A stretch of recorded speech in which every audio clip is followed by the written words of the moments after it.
Ассаламағалейкум қазақ елі. Бүгін 30 желтоқсан 2025 жыл. Тақырып жыл қорытындысы.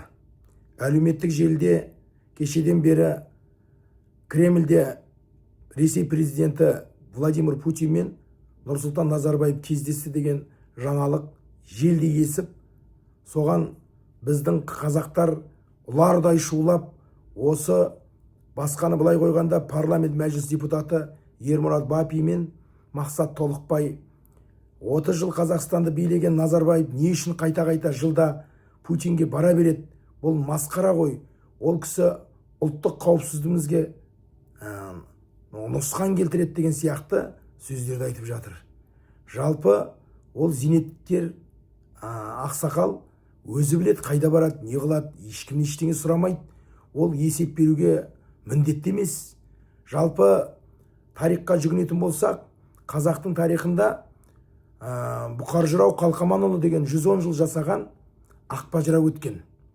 Әз Тәукеден бастап мына Абылай ханды қан қылып сайлаған, сабалақты сабап жүріп Абылай хан қылып көтерген сол Абыз ақсақал айтады: қанды тақтан тайды деп сәлем бермей өтпеңдер, биді аттан тайды деп сәлем бермей кетпеңдер дейді. Бұл ненің айғағы? Кейбір кісілер тақтан тайған кезде қанға менсінбей, оны кезінде қасында құрдай жорғалағандар қазір биттер басына шығып жатырған кезең. Жалпы мен бұл жерде Назарбаевты ақтағым келмейді. Ол ішті жеді, білген істеді, 30 жыл жұмса жұдырығында аш алақанда ұстады қазақ елін. Ол бәріне айдан анық, күннен жарық дүние. Ендігі таңда Бұқар бабамыз айтады: қанша мықты болса да жауға салма жалғызды, қанша шешен болса да дауға салма малсызды, қанша жүйрік болса да бәйге салма жалсызды, қанша сұлу болса да қойның алма арсызды дейді. Және айтады: қан болмаған қан болса, қанамаған ел қоймас.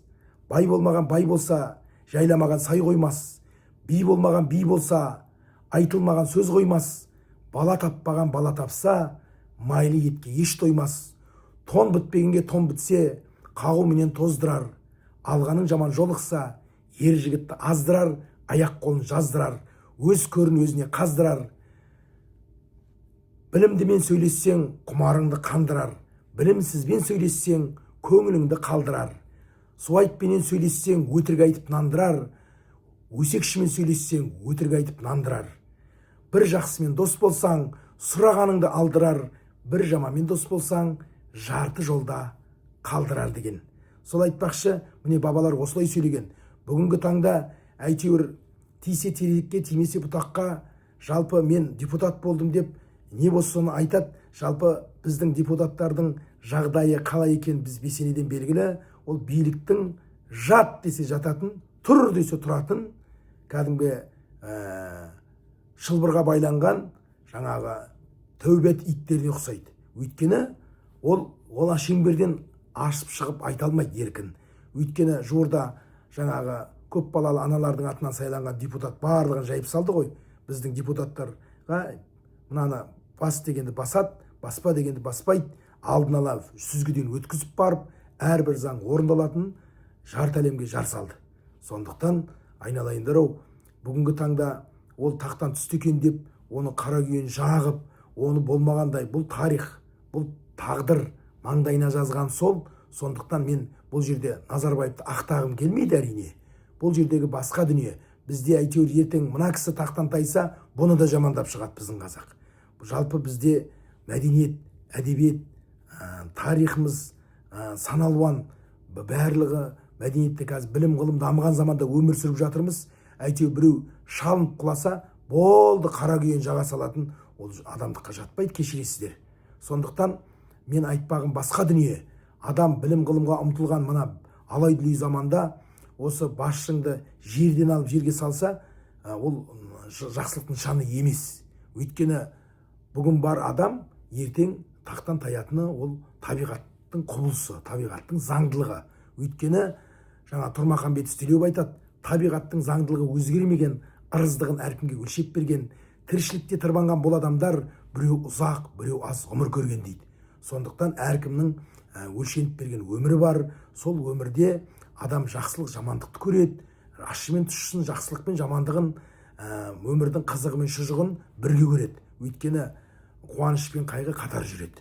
Сондықтан міне 2025 жылдың Григориан календарі бойынша соңғы күніне кеп жеттік. Ертең 31-і ұлардай шулайды, бүкіл қазақ елінде от шашу басталады.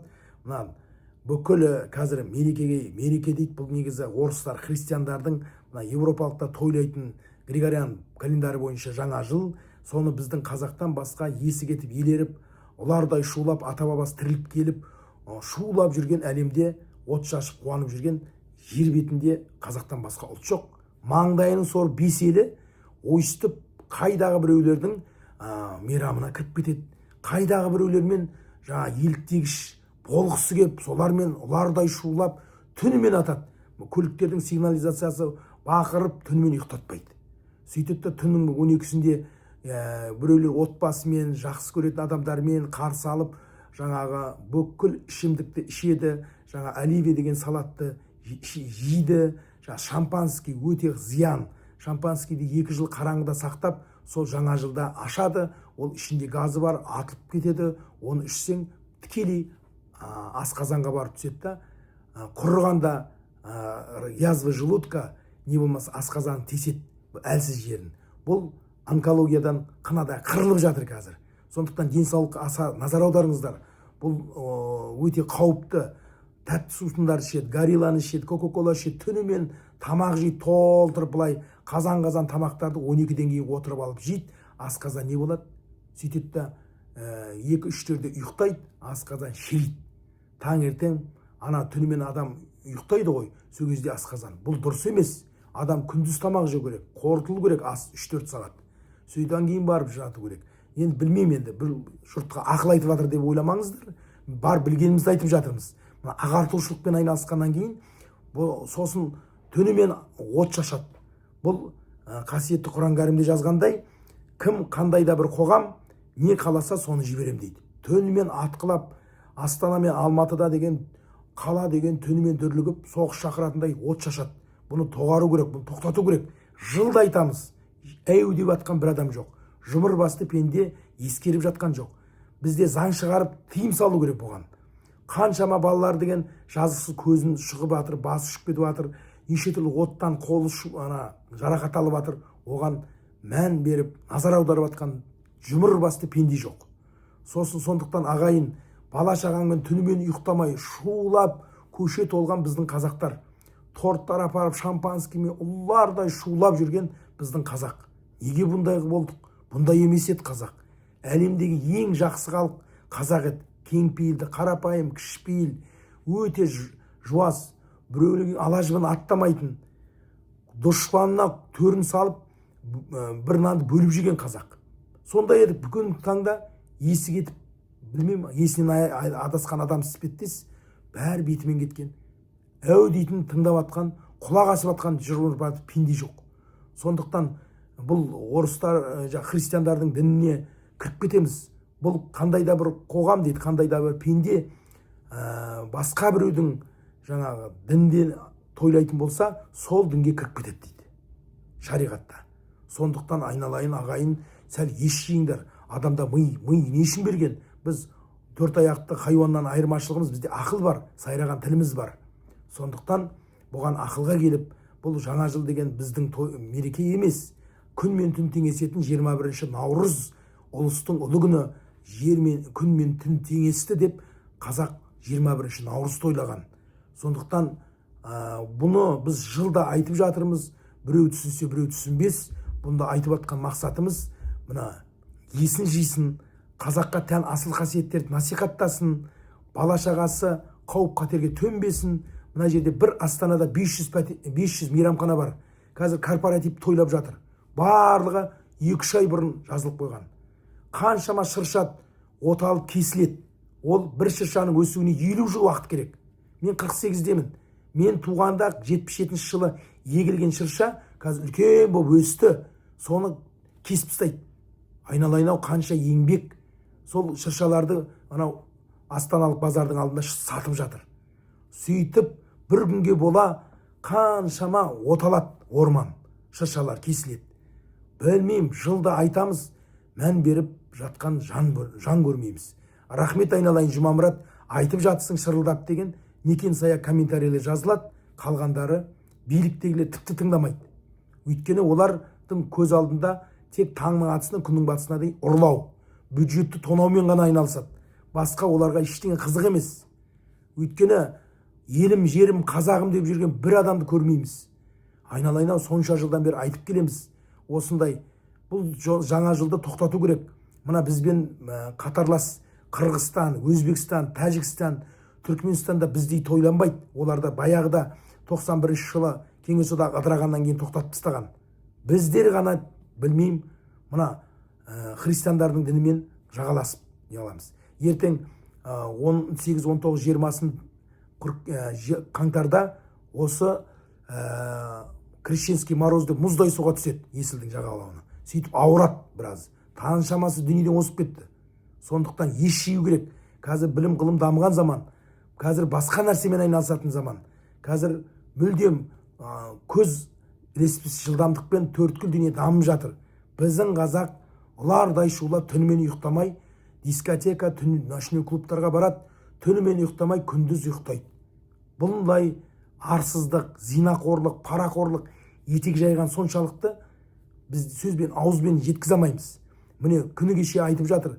Маңғыстау облысы Бейнеу деген жерде 25 жылы қорытындысында 9, 10, 11 сыныптың 59 қыз бала 2 қабат болып қалған жүкті. Мектеп қабырғасында оқып жүріп. Бұл сұмдық, Құдай естімесін ешкім. Бұл масқара. Қазақ халқының бұрын соңды тарихында болмаған дүние.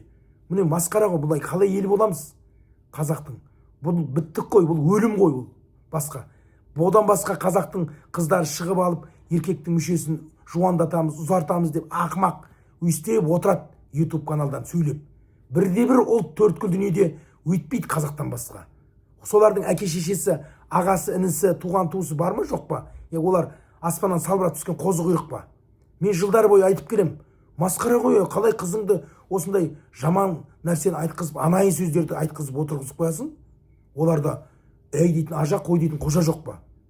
Соны ескеріңіздер деп жатырмын, жанын айқай. Лайк басыңыз, пікір жазыңыз, көріскенше күн жақсы, сау, саламат болыңыздар.